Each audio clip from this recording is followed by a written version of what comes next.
Good evening, everyone, and thank you for joining us on Africa Online. My name is Brigetti Limbanda, and I'm going to be your host this evening. I am joined by two co-hosts. The one is Benoit Leroy, and Benoit is a chemical engineer in the water, waste, and energy sectors. He's got 3 decades of corporate experience. He's been the MD and CEO of blue chip corporates in their sectors with a serious penchant for non-conformist approaches. And then my other co-host for this evening is Adam Spires. You met him last week. Adam is a family man and a vlogger. He captures his adventures on video for others to enjoy. His recent vlog about the water crisis, including drone footage of the Theewaterskloof Dam, has gone viral, causing CNN to do an article about the water shortage in Cape Town. He's made well over 70 short movies detailing all aspects of life. Tonight, we definitely have got a jam-packed program. So I'm going to bring up my co-hosts right now, and we will be introducing the guests for this evening.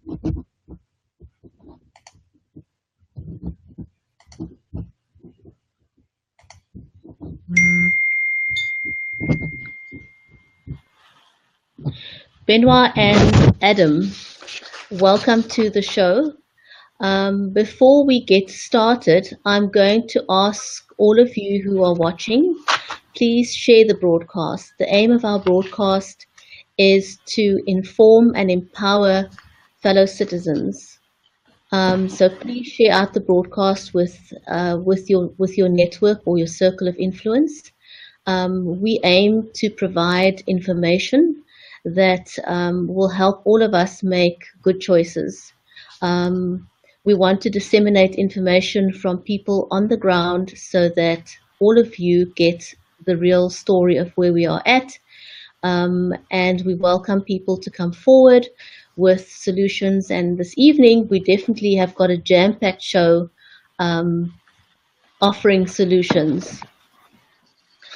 Our first guest is going to be Dr. Calver van der Jacht. He is currently not in the country, he's in the US. So I'm going to try and connect with him via phone call.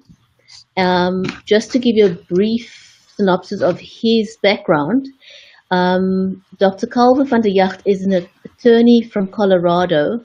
His background includes a PhD and Masters of International Business Administration and 3 law degrees. Why is he involved in this water crisis? His 5-year-old daughter challenged him to do something impossible, and therefore he came to Cape Town for a brief period to find out how he could help us solve our water crisis. Why does he want to do this? Because he has experience in water crisis management, having invented a water-saving device that has had a profound effect on water consumption in America. He was the recent winner of the Regional Better Business Bureau's Community Advocate Award, an award that has never before been given by the organization, but that was specifically created to recognize his positive impact on the region in the area of community advocacy. I'm now going to hand over to my co-hosts, and I'm going to try and connect to Dr. Calver van der Jacht. Before I hand over to them, I'd also like to say a warm welcome to those who have joined us live so far. So we shall be back in a moment. Calver and Benoit, you may please go ahead. Well, I'm Adam, not Calver, but we'll skip that one. You know, Sorry, Adam, no harm intended. Water under the water shortage bridge. It's fine. I need to work on that introduction because, Benoit, you sounded so great. You were like, I'm a expert at pretty much, everything, and I just make videos. I gotta send you a new introduction there for myself to make myself sound a bit better, I think. But thank you for the introduction there, Brigetti. How you doing, Benoit? Good to see you. Good to see you, Adam. I think your reputation precedes you, hence the omission. Maybe. So I guess we'll kind of crack on. We've got a few people live with us at the moment. I'm just sharing this on my Facebook page to get the audience up. We aim to keep this, my understanding is we aim to keep this entire kind of program under 1 hour. That's what Brigetti told myself. And so I think we'll kind of just go from there. But what might be a good idea is just to kind of follow on, if you're all right with this, Benoit, and I'm glad you're here because you're the guy who really knows the ins and outs about the reality of the situation we face. But talk to me about this storm that's coming up this weekend. That's like on everyone's lips. It's in the news. Everyone's kind of gearing up. There's this excitement about this huge storm off the coast of Argentina that's going to be popping into Cape Town. How's that going to affect things?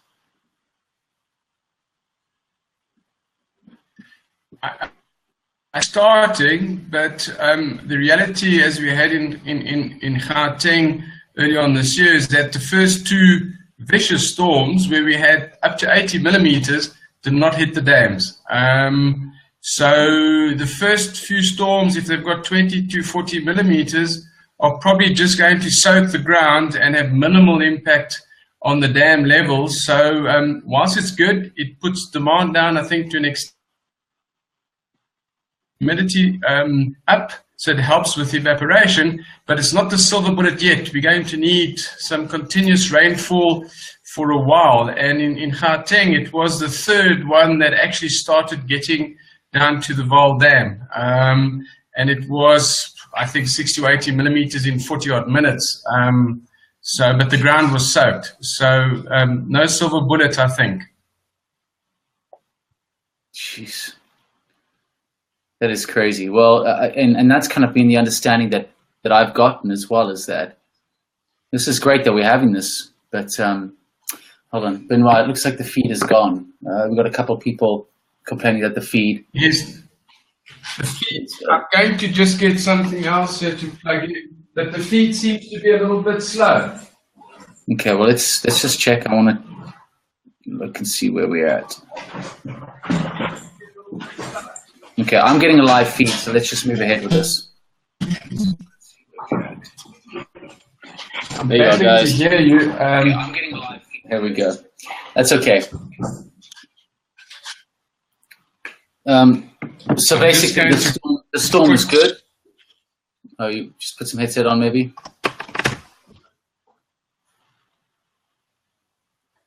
I'm sort of hearing bits and pieces. I'm struggling there. I can hear you just fine. That's much better. Oh, okay. I didn't get your last your last sentence there, Adam. So this is my understanding as well, is that this storm that we're going to be receiving kind of Tuesday evening, Wednesday, is really just going to kind of maybe ease things very slightly if they hit in the right place and the water makes it into the dams. But this really is by no means a respite for the mother city, correct?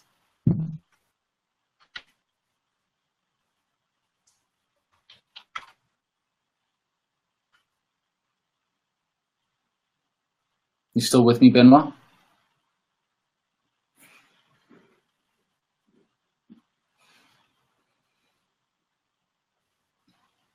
Guys who are watching live, can you still see the feed? If you could just comment and pops up on our screen so we can see whether you see the feed or not. Benoit, can you hear me?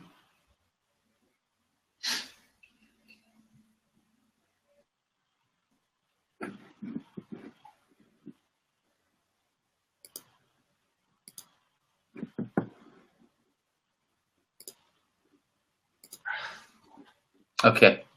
Thanks, guys. I can see a couple have popped up there. It appears, Benoit, you might be having some issues on your side. Are you still able to hear us?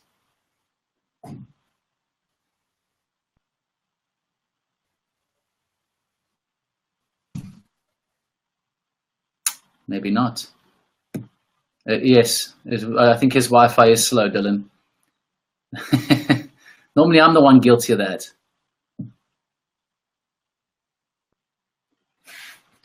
Okay, let me chat. It might need to be a short call. Okay. Hi, we've got Calva on the line now. So, and unfortunately, he's on a mobile because we can't get him on screen this evening. So I'm going to put him on. Unfortunately, he doesn't have too much time either. He's on his way out. So, Calva, I'm not going to hold this up any longer. Will you go ahead? Sure. So I think we're all aware of the drought situation.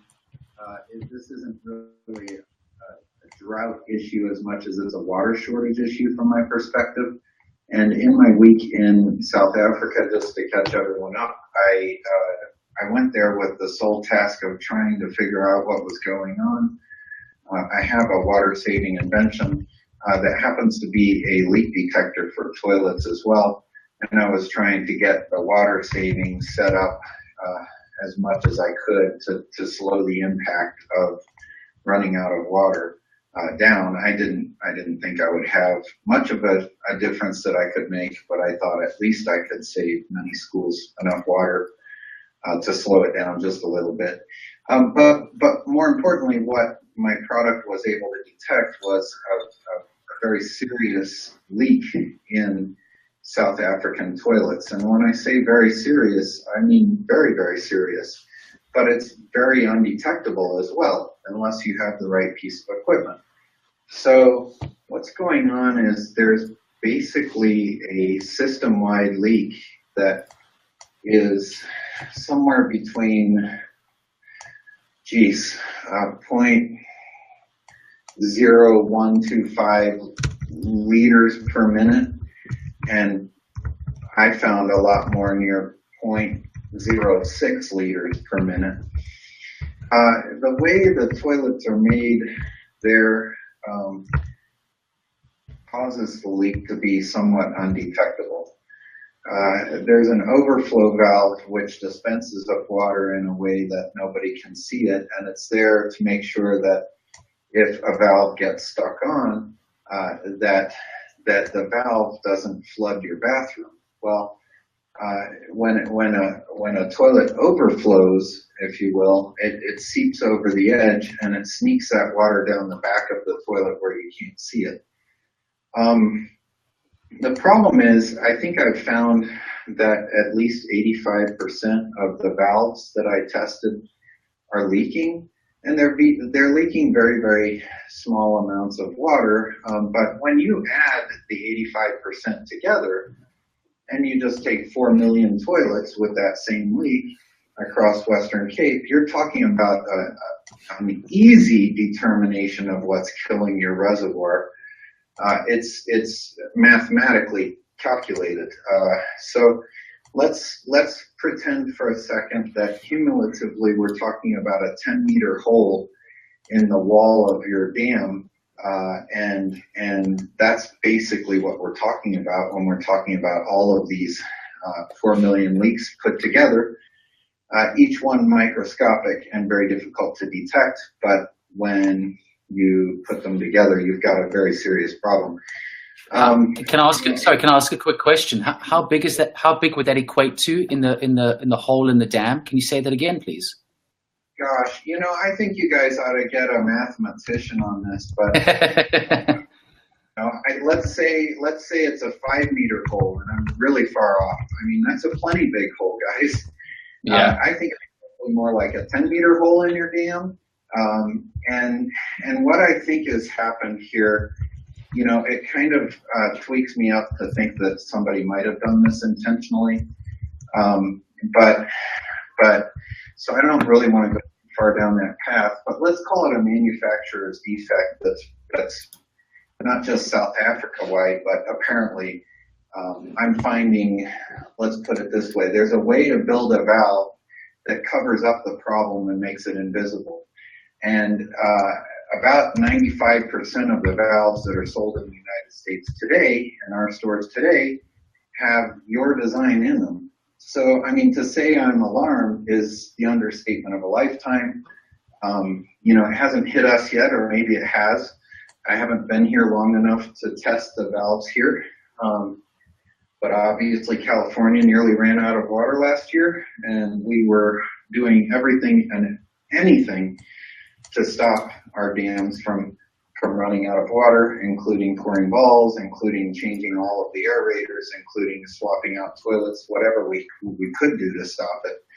But I think I found the problem, and I think it's something that nobody can see. And so talking about, that neighbor that's washing their car, I mean, it has something.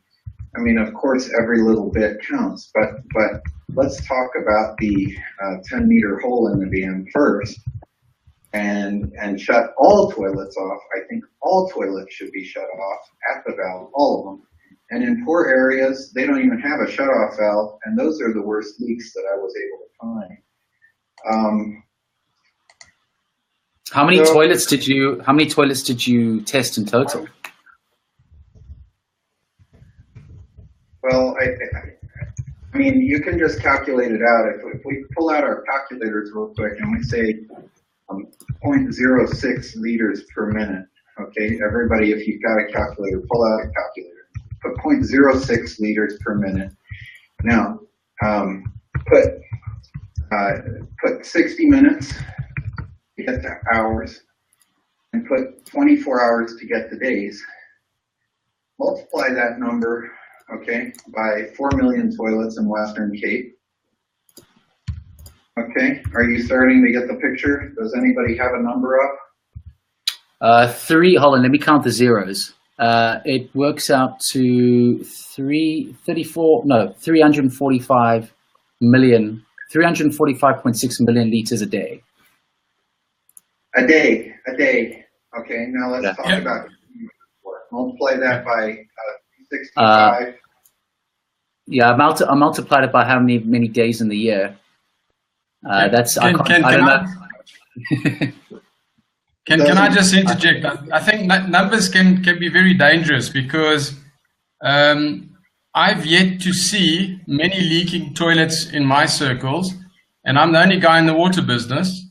And the poor areas in Cape Town specifically, less than 4% of the water use. So although they don't have shuttle valves, they're not really the biggest contributor. Most middle-class houses in South Africa do not have shuttle valves, so they're not able to isolate the toilets, but most don't leak. And if I look at the concentration of sewage in South Africa, in Canada, in the US, in China, and in Europe, in Central Europe, the concentration of biological oxygen demand is more or less the same, except if there's big industry, it changes. So the issue, if there's a huge issue, is the global issue, and Canada uses 3 times the amount of water that the average Cape Townian uses. Well, I don't believe it to be isolated to South Africa, and I'm going to investigate it more here, and I'm going to pull the U.S. Department of Defense into the issue, because I think a very small leak like that is largely undetectable, and here's why. If you've done a lot of plumbing, sir, you know that your overflow tube sticks up about, 4 or 5 centimeters above the water line. So if you test with the toilet paper test that I recommended last week, and you do that test within an hour after you have flushed the toilet, it will come up negative, when in fact it should come up positive for the leak, but it won't be detectable because it hasn't reached the overflow tube yet. I found that these leaks were in 100% of the houses that I tested in Cape Flats, in Rylands. But I was only there a week, and I'm only one person, and I'm just going door to door. I've tested about 115 toilets across Knysna and Cape Town greater area with the objective of trying to figure out what was going on. I was very alarmed by what I saw, but I can stand corrected if somebody would dedicate the resources to peer review of this testing. By all means, do that, please. I think, Colby, you're right. We need the awareness to be raised because the average South African doesn't really care. When the water runs out, everybody starts caring. Like when the electricity ran out, you can make electricity, but you can't make water easily, and that's the difference. people only learn the lesson once the commodity has been taken away, was no longer available every day. Then people will start seeing that every little bit does help. And you're right, it does help, but I would be loath to say that 100% of the houses leak. Because in my experience in upper middle class in South Africa, it's not a general problem, but it's definitely not the norm. I would say the lower the income per household, the higher the probability, because A, the water's free or heavily subsidized, and B, people do not have necessarily the right quality systems installed, etc. And we need to raise awareness, and I think your campaign's good enough to plug those holes. Bingo. I think you've got it. I'm afraid I've got to be off the phone, or it might connect me off here very shortly, but I think you've got it. They've got to be cut off.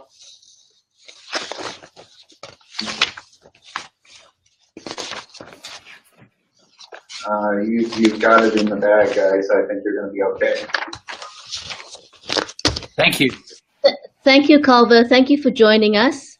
And we look forward to some more contributions from you in the future. So thank you very much. Take care. Bye now. I'm also very I see where he's coming from here. I think it probably deserves a harder look at. I just would like to know if there was resources dedicated to investigating whether the toilets are a major part in the fact that the reason why there's shortage. I don't know, Benoit, I think I'm on the same page as you. I think there's bigger fish to fry, but it's very interesting what he had to say, for sure.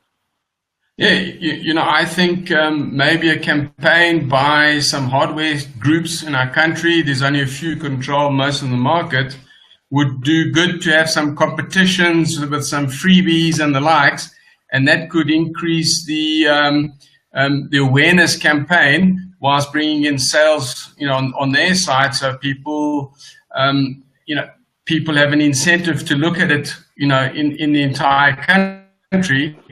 But you know, it's hierarchy of needs. Most people, I don't say don't care, it's not their priority. Food is the priority, and water will be given to you. But if you can hit the middle class and where maybe the other class and generate the awareness, etc., and maybe the cities can by also having some sort of campaign in subsidizing more efficient toilets with the gadgets and widgets that go into making it maybe more foolproof. But I think, yes, I think the issue is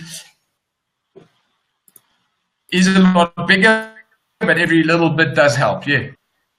You know, the interesting part about this as well, and I think it might be good to kind of just move on a little bit to what we had discussed right in the beginning before we had people watching, is, and this is when you were having internet issues, is the storm that's coming this weekend. Benoit, you were saying that really this is great that we're getting rain, hitting on Tuesday, raining throughout the day on Wednesday, but it's really just kind of a scratch on what really needs to occur. We need more consistent rain throughout the next few weeks to really add, right? Yeah, that's the one thing. And the other thing that really stands out is the real issue is not this year, it's next year, because we're starting with 10 or 15% less in the dams, and we need to build up for next year. And if you listened on Carte Blanche, that was reiterated. So all of the water pinching efforts and campaigns need to be stepped up.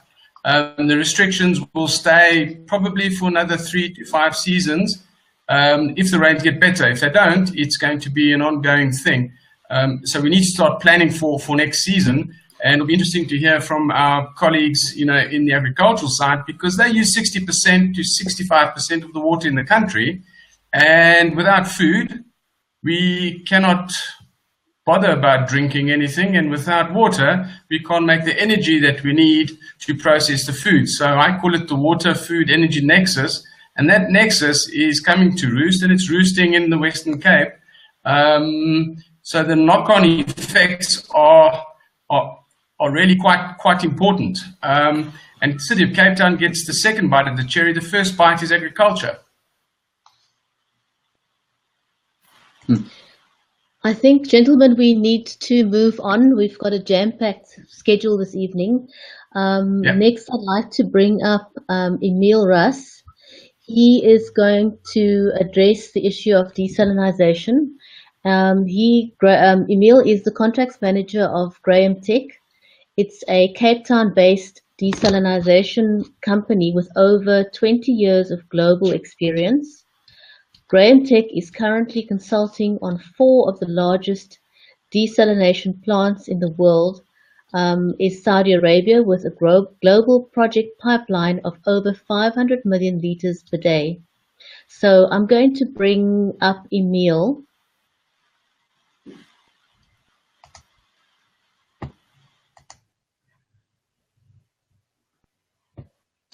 Evening, Brigitte. Evening, guys. Benoit. Yes, Emil, I'd like to ask you, how can GrahamTek assist the City of Cape Town in elevating not only the current water crisis, but also how can you contribute to a long-term solution? Thank you. Yes, I think the first thing is to change a bit of the conception about desalination, that it's too expensive. I think there's been huge changes in the technology and improvements over the last, especially 5 to 10 years. And yeah, it's becoming a very affordable option. So what we've done is we provided a white paper and presented it to the City of Cape Town a week and a half ago, where we offered them sort of a dual approach. Firstly, to do immediately rapid response relief, where we deploy 20 million liters a day units at locations that we selected, mostly in ports, for instance, at the V&A waterfront, Simonstown, Gordons Bay, etc., where it's quite easy to put these units down and get them operational very quickly. And in parallel to that, to develop 2 sites where we put the more permanent infrastructure down, the large intake pipes, pump station, etc. And when they are completed as infrastructure, we can then move these temporary units across and create 1 or 2 larger plants of, say, 150 to 200 megaliters per day. So the idea is to augment the Cape Town water supply by a non-water surface water-based supply. In other words, it's a drought-proof supply. It's not dependent on rainfall. It's not dependent on global environmental conditions. And we can provide that with the municipal rates for Cape Town. If you say, for instance, the general consensus at Cape Town is paying around R4.50 a kiloliter for the distribution of their groundwater. We can provide desalination water at around R5.50 in the operational cost. So it's about R1 per kiloliter more expensive. But if it's an augmented supply, you can bring that down to about 50 cents of the total water supply cost.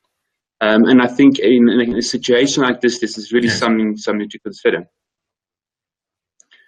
Yeah, you're blending it into the existing tariff, so it gets averaged down. What is your power consumption per cubic meter produced on the mobile side?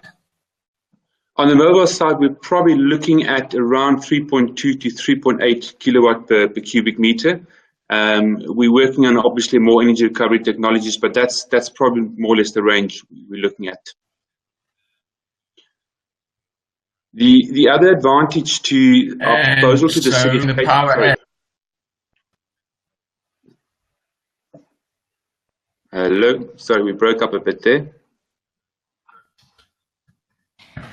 I can hear you. There we go. Now I can hear you. Back? I can hear you, Emil. Is this repeat the question? Yes, I'm back. Just repeat the question, please. I missed that. You're saying around about 3 kilowatt hour per cubic meter produced, if I heard you correctly, and what sort of rand rate per kilowatt hour are you looking at? Well, it depends on obviously what, yes, or depending on what we negotiate with the government, or what rate they provide us the electricity. In other words, that's something we need to negotiate with NERSA, or and get a preferential rate from them, hopefully. Because the city bulk rate is probably going to be, Eskom's I think is in the 50 or 60 cents per kilowatt hour. The city is probably selling up to 180 on the domestic side. So it's going to be probably Rand 20 a kilowatt hour. And if that's 3 kilowatt hours, that's already going to be 3 Rand 60 a kilowatt hour. So without energy, what is the price of the water per cubic meter? Well, and OPEX, there's obviously two components because we're providing the plants and the infrastructure. So there'll be a water price agreement which is based on an OPEX and a CAPEX component. So if we're only talking about the OPEX component, so we're talking about the without the power, you're looking at the region of about 2 Rand 50 to 2 Rand 75 per kilowatt per kiloliter. The CAPEX component, looking at a 25-year plan, is probably around about 5 to 6 Rand a kiloliter, which brings us to what we quoted the government, the city of Cape Town, around 11 Rand 50 per kiloliter, all in. In other words, that's the CAPEX and the OPEX. So in other words, there's no capital expenditure for the government, for the city. And at the end of the water purchase agreement, that asset gets transferred to the city and it becomes a city asset. Unlike the dams like T-Water, it's all national assets and not city assets. So there's an additional advantage to that. Sure. So the calculations I've done are also anywhere between the sort of 10 and 15 Rand a cubic meter. So if you blend that at a 200 megaliter a day plant into 800, you'll end up having about 40 to 50% increase in price in the consumer. It's a lot more than just Rand on the 5 Rand, but I agree with you. It needs to be blended in because it is, I mean, that's groundwater are dry. The big thing is that the capital has to be recovered from somewhere. Now, the water utilities or Department of Water Affairs, water and sanitation, they have to cost recover. So the dam water is around about 4 Rand 50 to 5 Rand. Recover through TCTA and the likes. So there's no doubt that seawater desalination is more expensive. I think there's very little choice. You can also do it slowly by putting in 20 megaliter day plants at key points and building up to a larger plant, which then distributes the risks and helps to alleviate issues around the city. Correct. And that junction with some groundwater from the other side of the catchment area is quite. And the other thing, counter ourselves that Israel is not the silver bullet in the nation in Africa's.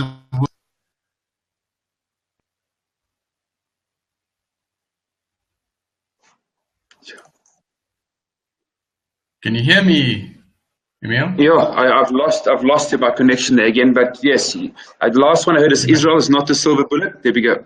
You're back now. Yes, and I think there's quite a lot of talk about, we must contract Israel, etc. In South Africa, we have all the expertise. It's competitive, and don't realize large AMD or acid mine drainage plants using exactly the same technology. We understand membranes, etc. We can do it locally. We don't need to spend forex to actually mitigate the drought in the Western Cape. Correct. Just to add on to that, the Sorek plant in Israel, which is in the news at the moment, it's a 600 megaliter per day plant, and they've just proven that is now the cheapest desalination technology in the world. That is our technology there. It is GrahamTek 16-inch filters that are built into that plant. And Mr. Graham was actually consulting on that plant when it was built. So yes, the Israelis have got the cheapest desalination plant in the world, but it's GrahamTek technology. Absolutely, and also we've got to remind people that when it comes to all the sewage treatment in Israel, it was South African companies who did that initially also. So, but it was a demand that pulled us into that area, and we can benefit from those experiences in South Africa. And we can be very competitive. We don't have to contract it outside of our country to do it well, especially if we start with small plants. I think that's a good approach. Yes, I mean, our plants are highly modular. All our modules are based on a 40-foot container size-wise, although it's not a container, but you can use the same equipment to move it and to mobilize it, to put it on the trucks, to put it on ships. So we can very easily mobilize. We offered the study that we can put up to 100 megaliters per day units in 4 locations up within 4 months in our most aggressive procurement plan. Otherwise up to about 8 months. So we can very quickly produce a reasonable amount of water relief. Yes. And by keeping it in small mobile units, it's easy to tie it into the distribution unit, into the distribution system, because you cannot add 400 million liters, into an existing distribution line. You need a 2-meter diameter pipe, for instance. So Yes. It's easy to break it up into smaller units, easy to get it into the system, and then you can build a larger plant, the infrastructure, and then move the technology, move the units there when the technology or the infrastructure is completed.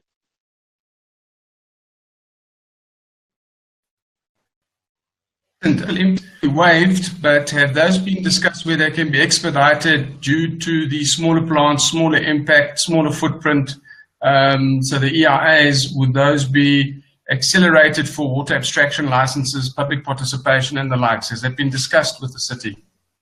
Yes, we've not been in detailed discussion with the city, but we've been working with Saldanha on various other projects. And the idea is to put it in ports because they're already environmentally stressed areas. And most of the ports, for instance, B&A Waterfront already got extraction licenses. They're already using that. And there's already discharge licenses. So it's much easier, much quicker to get around those items. And as well, it's a temporary solution. So yes, we can definitely expedite the requirements of permits. Yes. And then at the permanent sites, we have a longer time to do the EIAs and get the regulatory requirements in place. So what you're saying in a nutshell is that smaller is better, quicker to deploy. Correct, on the temporary, and then at the city's discretion, they can then convert those into a permanent asset if they so please. Yeah. Or what we've also provided them, we sign in the 25-year contract, but they've got escape clauses at 3 years, at 6 years, at 8 years, where we are so confident of our pipeline that we will remove the plant and then deploy it somewhere else. So we don't expect the Cape Town to be signed themselves in for 25 years, and they can do it for a 3-year basis. And if then by then they've got their surface water sorted out and they don't require the large desal unit, we will remove our technology and just deploy it somewhere else.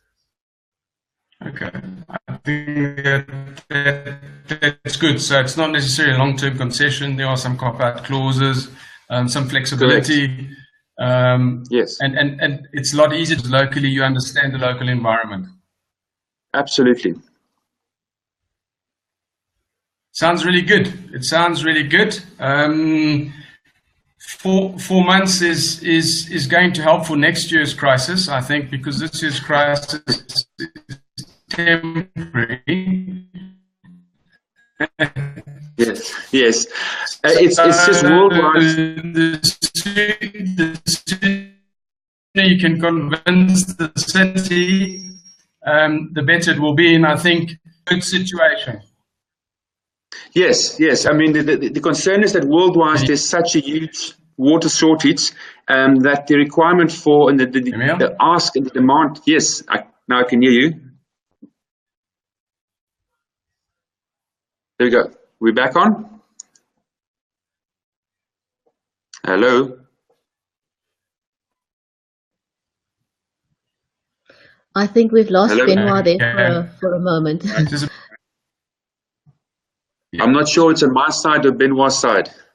I'm thinking it's Benoit's side. Benoit, if you are listening if you can hear me, perhaps maybe just try refreshing your browser and that should solve it.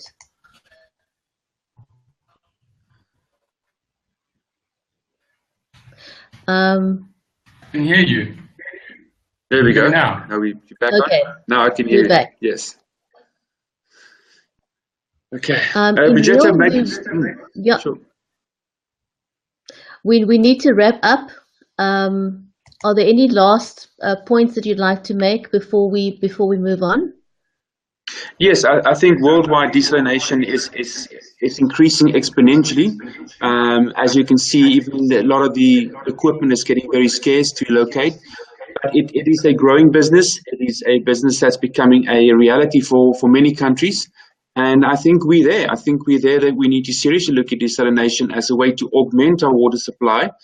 It's part of the solution. It's not the total be and all, but it's definitely a part of the solution that's drought-proof and it's modular, and it's something we need to seriously consider. Thank you. Really appreciate your contribution this evening. Thank you very much. Thank you very much. Good night. Good night. Thanks, Anil. Thank you. Ben, are you back? We would like to now welcome Caroline to Who's up to the next, broadcast. Brigitte? I beg your I'm pardon? back. You're back. Great. We would like to introduce Caroline van Sassen. Caroline is the founder of Water Shortage South Africa, that was created as an awareness campaign on 28 December 2015. The organization is an NGO, and with the help of an amazing team throughout South Africa, was instrumental in motivating people throughout the country to assist communities in the Free State, KwaZulu-Natal, Eastern Cape, Mpumalanga, the Northwest Province, and the North Cape with donated water. The organization was able to assist these communities with over 40 million liters of water in 2016.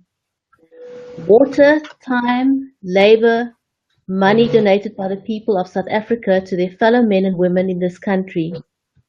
Being the positive change South Africa needs, and giving without asking anything in return. So we've got a few questions for Caroline. And the first question is, you recently visited Cape Town.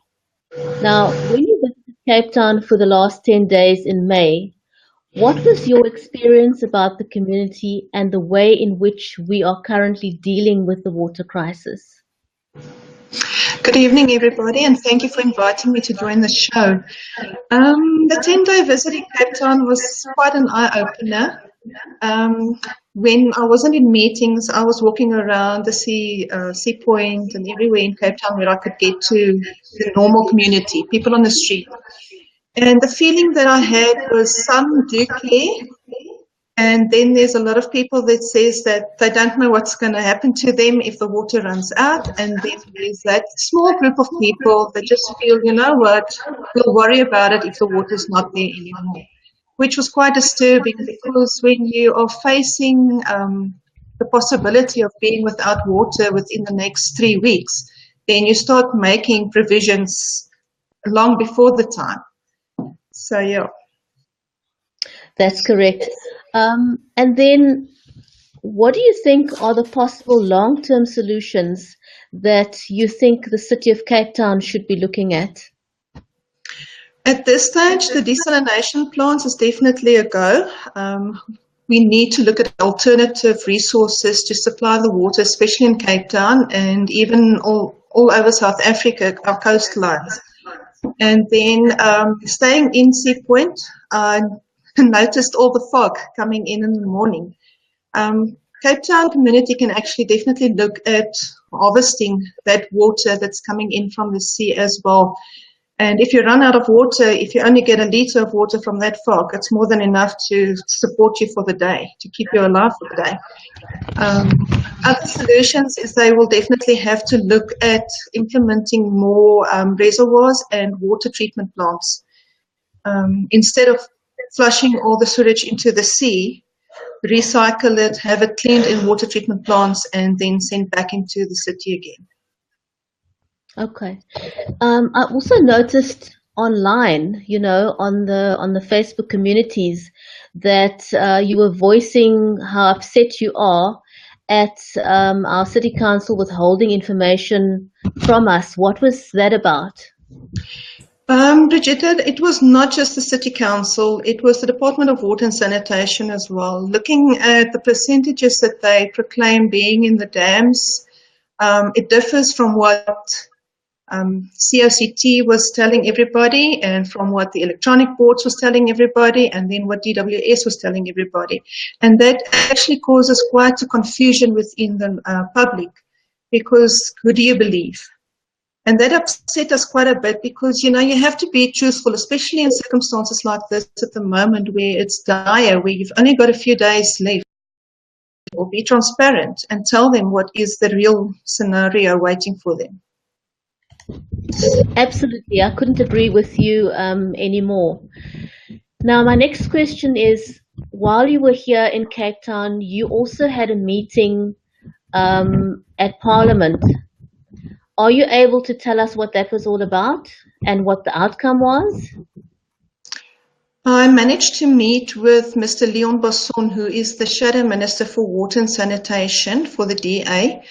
And the hour-long meeting was quite informal, but I managed to get some information out of him for immediate plans being set into place for Cape Town. I couldn't mention it earlier, but he also informed us of the desalination ship that's on its way to Cape Town and that would be anchored just outside the harbour. That would start with providing fresh water to the city. There is other long-term solutions in place from the DA side, and then as well the boreholes that's being drilled into the aquifer at this moment are already in process. So it's looking good. You might just be able to survive this. Well, I think that combined with the solution that Emil also with desalination, it's looking hopeful, you know. I can't agree with you more. Yeah, it doesn't mean that that we're out of trouble, not by a long shot. No, absolutely not. The main focus of the community should at this stage be safe, safe, safe. Educate, educate, educate, and inform the people around you, because sometimes you talk to somebody and they don't even know that you're in the midst of a drought. COCT needs to step to the plate and enforce the water restrictions severely at this stage. And if the community doesn't adhere to the water restrictions, then I think water shedding should be the next step. Although I'm going to be crucified for this, I think it needs to be done as soon as possible in order to save what is left so that you can go through the next 3 or 4 weeks. Benoit, what's your comment on that? You know, can our pipes handle that?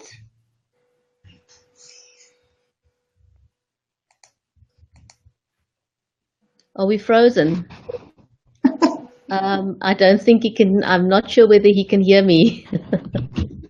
Was that something that came up in your conversation, Caroline? Whether, I mean, it may be a plan, but is it feasible? Can our pipes really handle that? I'm not sure whether Cape Town pipes will be able to handle it because it was brought under my attention that most of the piping is cement and asbestos. And I'm not sure. I'm not a technical person on that. So, yeah, I'll need some technical guys, some clever guys to inform us on that. You know, we had the same discussion about pipes can't handle it, but 95% of the population don't care. Benoit, we can't hear you. Maybe if you can refresh your browser again.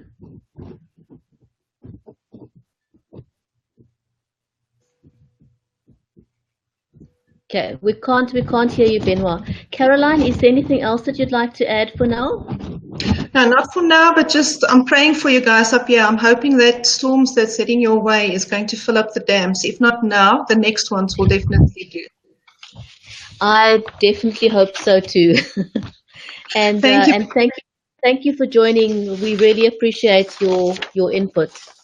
Thank you so much. What we found in the 3 universities is that the population does not.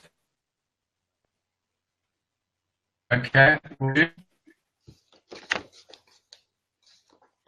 Benoit, I think you are frozen, and I don't think that anyone can hear you.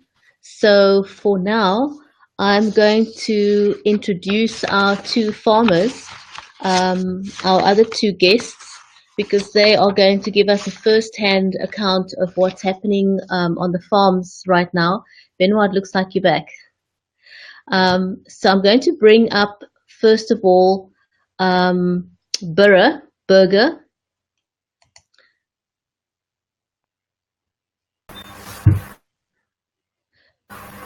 Burra, welcome to the show. Hi, how are you doing? I'm good, and yourself? Good, good. Tell us where you are from. Well, Brigitte, I'm from Vredendal in the Western Cape. Yeah, we're also just near the Olifants River, which is also, we are also suffering where we are now because most of our farmers is either vegetable farmers or vineyard farmers, either export grapes or wine grapes. Last year in October, I was I to the Lord that I will help someone in need one day, and as the drought started in the region of California all night, and the clouds were very good for rain, and then I said to my one of my in-laws, I said to him, well, look at the clouds tonight. It's such a beautiful painting God is providing us with.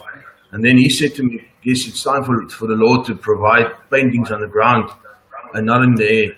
And then well, when he said that, then it was the first time I actually realized that there's, when people start asking questions to God like that, then there's a problem. So then I went into this thing, and I saw, all right, they need for the cattle, and then Calvinia, a small town in the Northern Cape that was also on the TV tonight on Focus. There's a dam called the Carrier Dam in Calvinia. The Carrier Dam is on 0.00%. Luckily, I can say we struggled a bit with the zeros, but I can say that's zeros. And I started, without contacting anyone, like maybe Caroline or some people like that, I started organizing water. The moment I started, I got some water from a company in Citrusdal, which are also the supplier of water for the Springboks. And they said to me they'll give me a truck full of water. It was 1.5 liter bottles, and then we delivered that in Calvinia.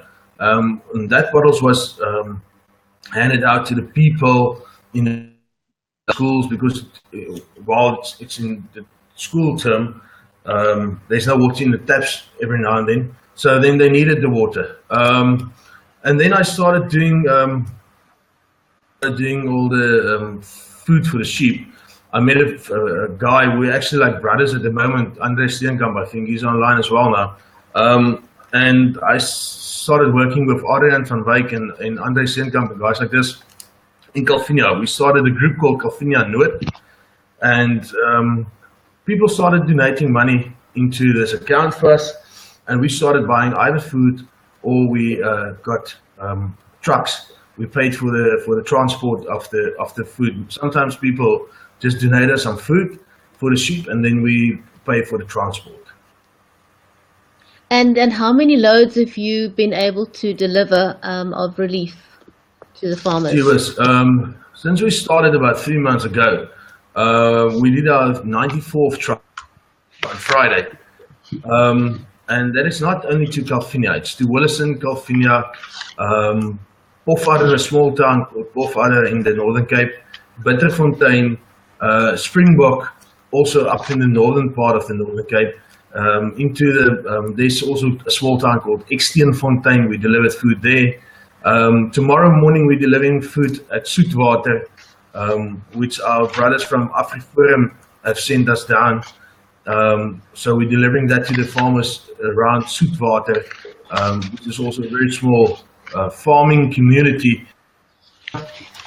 And then on Tuesday we're delivering two loads of food into Bitterfontein, which is also a small town on the border of the Western Cape and the Northern Cape. Fantastic. And then we are also joined by Andre.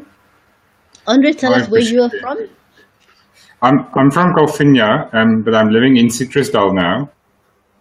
Yeah, my brother is farming on a family farm in Calvinia, between Calvinia and Sutherland.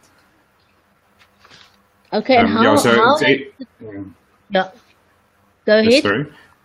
Yeah, I just wanted to say that this is a family farm since 1745. So we are the 9th generation on the farm. And in 2015, the drought was already like severe in 2015, 2 years ago. And my brother lost everything in 2015 on the farm because of the drought and the effect that the drought have on your financials and everything. And yeah, so he lost everything. And I've decided to start helping him out of my salary. So since then, it's about 2 years now out of my salary. And it was a very difficult 2 years for us because the income is low, but also your expenses are very high because you have to buy feed for your sheep. And we are thankful for people that are donating from everywhere, from inside South Africa, outside South Africa. Everyone is helping us. And we are really dependent in this point in time on people helping us to getting through this drought.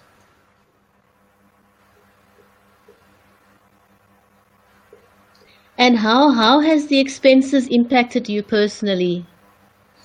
Sorry to say again. How has the drought in terms of cost impacted you personally? The income was very low from the farm, so and the cost, like I said, because of the drought, it was very high. I had to buy feed for the sheep, and also I mean, like about 30,000 rand, and you can't do much with that. So yeah, I mean, I'm paying every month almost all my salary to the farm to support the farm to get. That the rain will come, that you know, everything will return back to normal, but it's a worry. How can people support you? How can they support the farming community? Maybe Barry can also assist me in answering the question. But I mean, firstly, if people can just pray for rain and pray for us, you know, to be strong. Because it's really difficult, those sheep, you know, and this of the how they die of the drought, and also yeah. So that's the one thing is prayers that you can, you know, people can just pray for us, and then financial contributions to organizations like Better, where they can buy feed for, because that helps us, you know, for farmers who can't afford, who doesn't have money anymore in the bank, for which the bank doesn't want to give credit anymore. Yeah, so that you know, those donations are keeping us alive at this point in time. So, if anyone wants to donate to help with the feed, how can they do that? Can you maybe answer? I would say, okay, we've got an account number which are comments right now after discussing and talking about it. We've got an account number with FNB, and what we do with this money that we get into the account is we either buy at sometimes there's like in Sutherland, the trucks can't reach all the farms in Sutherland, and what we do then is we buy from the co-op there, and they normally, the people are around about 30 to 40 kilometers. Then they normally drive to the co-op and they get their food there. So that's what we try to do. And yeah, then we're also trying to organize trucks on our own. At the moment, we're trying to do around about 4 to 5 trucks a week. Last week, some people in Webstad, up in the Free State, donated a lot of corn to the farmers in Calvinia area. I also think, which is Andre's brother, they also received some of that millies or that corn. So yeah, what we do is we try to buy food for the people, for the cattle and for the sheep.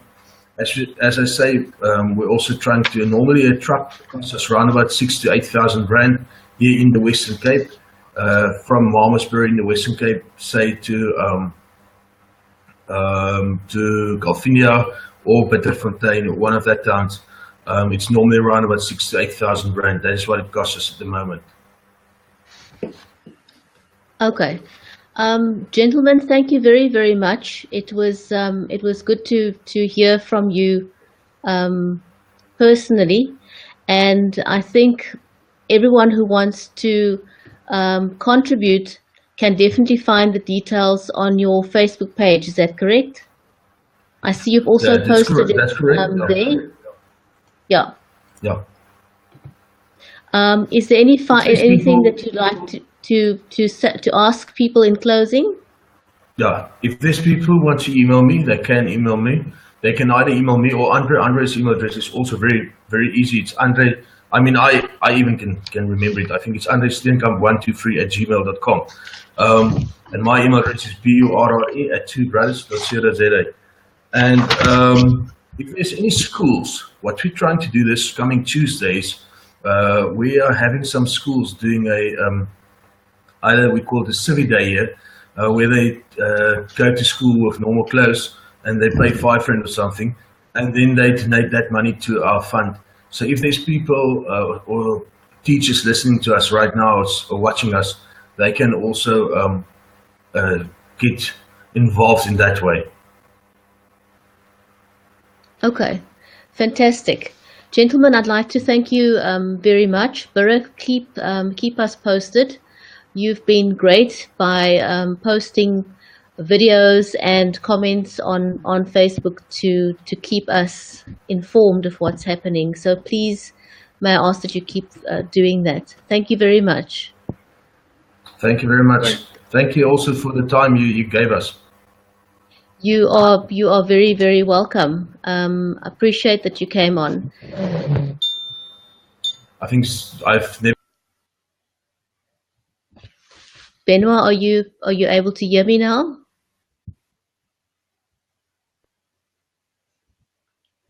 I think we're having serious internet challenges this evening. Benoit, are you able to indicate whether or not you can hear me?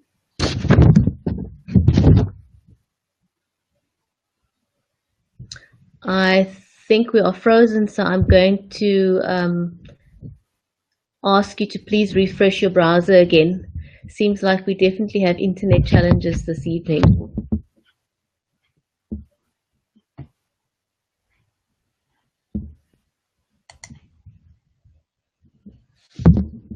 Okay, I would like to thank all our guests this evening. If there is anyone else who would like to make a meaningful contribution to this weekly broadcast, please get in touch. If you've got solutions to share, questions to ask, please do so. It looks like Benoit is back again. Benoit, I think you're back.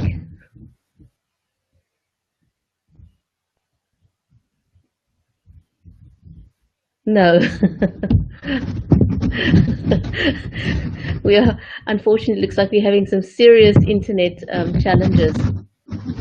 So before we close off, I received a message from Fiona Barron, which she asked me to read. And Benoit, if at any point you are able to join us back again, if the internet comes back on, then you can interrupt me. So I'm going to read this message from Fiona Barron. She says, "Good evening, my name is Fiona and I'm a property manager for a residential apartment block. Having joined the Watershedding Western Cape and Water Shortages South Africa, which collectively have an average of 90,000 followers on Facebook, the followers have proudly shared their ideas on how to save water, how to install and use grey water systems, and have furthermore proudly displayed copies of their municipal bills showing their efforts on how they have saved water. They have posted photos of their green pools and have displayed an awesome 'we can do this together' attitude. All of this whilst the Mayor of Cape Town and the Minister of Water and Sanitation have remained very quiet on what they have done in their personal capacity to save water. Recently, the Minister in a recent media briefing made the comment, Cape Drought caught us napping and we are overwhelmed. The Minister and the City of Cape Town have all been aware that we've been heading towards a crisis for a very long time and have professionals at their service to provide them with information that could have given earlier warning, which could have led to water restrictions implemented much earlier. At the 11th hour, we moved to a level 4 water restriction and we asked people to please have 2 to 5 liters of water as an emergency supply, as the council will be reducing water pressure, is yet another sign of the incompetence and lack of planning. No disrespect intended, but they've had their heads in the sand over the last few months. The people of Cape Town have already had to dig deep in their pockets and make sacrifices in respect to their already stretched budgets by having to install grey water systems, purchase bottled water and allow their pools to go green and their lawns to die. I stand open to correction, but the few times that the Mayor and the Minister have made anything public was when the Mayor paid a visit to a few of the communities, appealing to them to lower their water consumption. As for the Minister, well, perhaps she is still napping, is my opinion, that the people of Cape Town who elected the powers that be and who are meant to serve the people of Cape Town take up the challenge of joining both the watershedding Western Cape and water shortages South Africa Facebook pages and be transparent in what they are doing in their personal capacity regarding water savings. At this time, most Cape Townians feel as if they have been left to fend for themselves. Mayor of Cape Town and Minister of Water and Sanitation, are you up for the challenge? Your silence has been deafening. WSSA have been delivering water to communities in need, funded by the people and not the government or the City of Cape Town. Should it not be the responsibility of the city to ensure that its residents are delivered water in the crisis? Clearly not. Members of the public have been donating to help those in need. Yet again, the silence of the Mayor and the Minister is deafening. I'm going to leave you all with those thoughts. And thank you for joining, and hopefully we will have some more answers in our next broadcast. I see Benoit is back. Benoit, are you back online?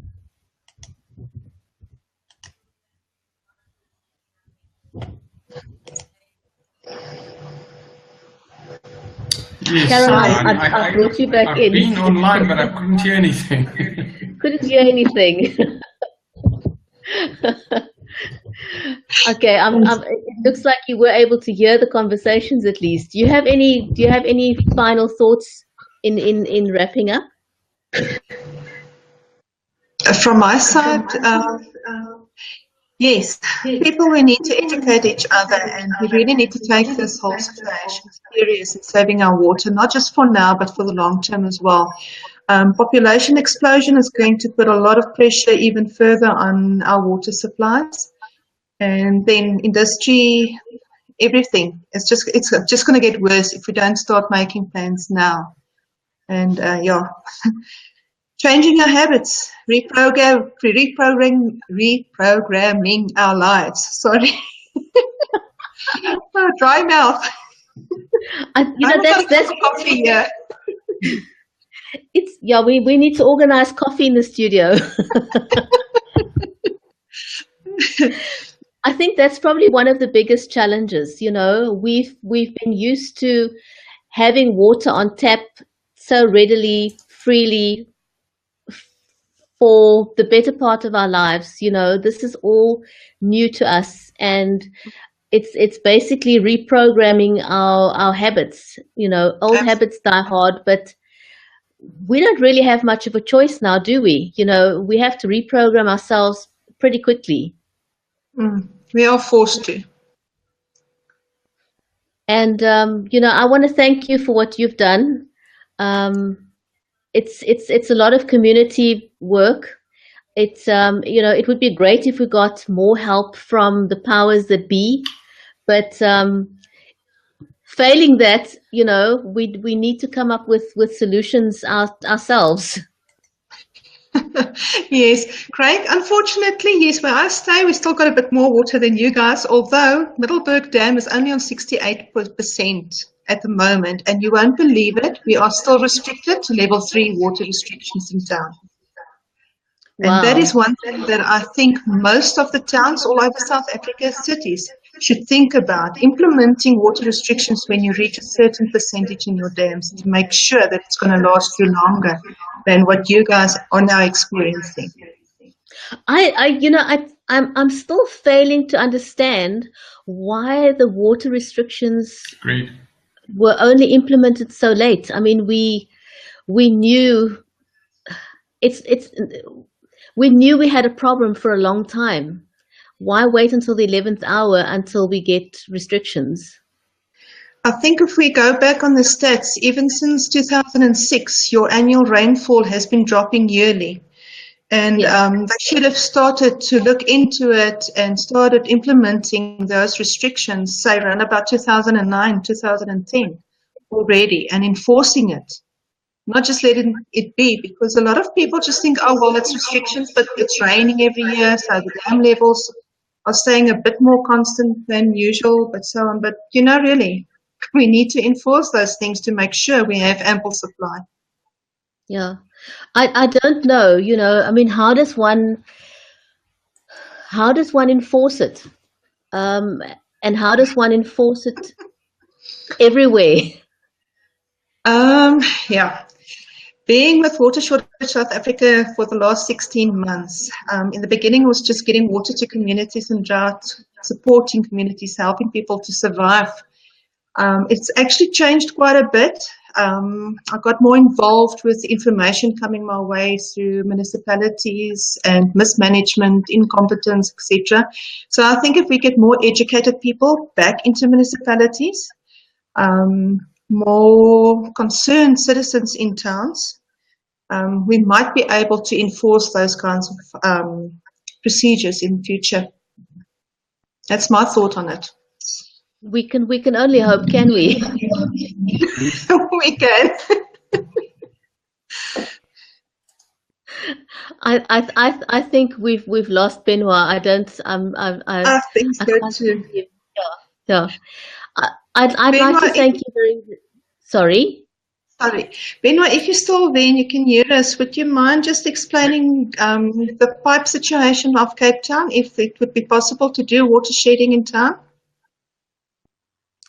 Yes, I'd like to know that. I'm not too sure what the difference is apart from the asbestos that's used in the coast compared to what's used. Asbestos was widely used many decades ago, and whether that's how different that is up here. We'd need to get somebody who's involved in the network, but my experience is without water shedding, you don't reduce the consumption down to what it needs to be. And in Gauteng, just to get a 20% reduction, water shedding was the only way to do it. There was a lot of burst pipes, but that was the lesser of the two evils. Cape Town's piping may well be weaker. It may well be weaker, but when the dams run dry, the pipes are going to be empty anyway. So I think it's a good time to start testing it in certain areas and maybe shedding certain areas where the piping is newer, where there's newer developments and the likes. Absolutely, and then maybe people will realize what it means to be without water for 24 hours and then really do their part. Yes, and it created a lot of angry people on Facebook over here and on social media and Twitter, but in the end people had to adjust because there was no water for their shower in the morning. Yes, no, absolutely. So we need to maybe force it. The cities need to be a bit more proactive, less reactive, and not worry too much about the votes, and let's worry about the infrastructure and the services. Absolutely. Thank you, Benoit. Thank you very much, Benoit, and thank you very much, Caroline. Thank you, everyone who have joined us this evening, and we'll be back next week, same time at 8:15 So have a good week, everyone. Post any questions that you would like us to address in the next broadcast. Leave it in the comments. We will be going through all the comments after the broadcast. So please leave us a note there. If Is you Brigitte know of there? anyone, I beg your pardon? I can't hear her. Okay, so we're going to end the broadcast now. Thank you very much, everyone, for joining, and we will see you next week, same time. Thank you. Good night. Good night. Good night.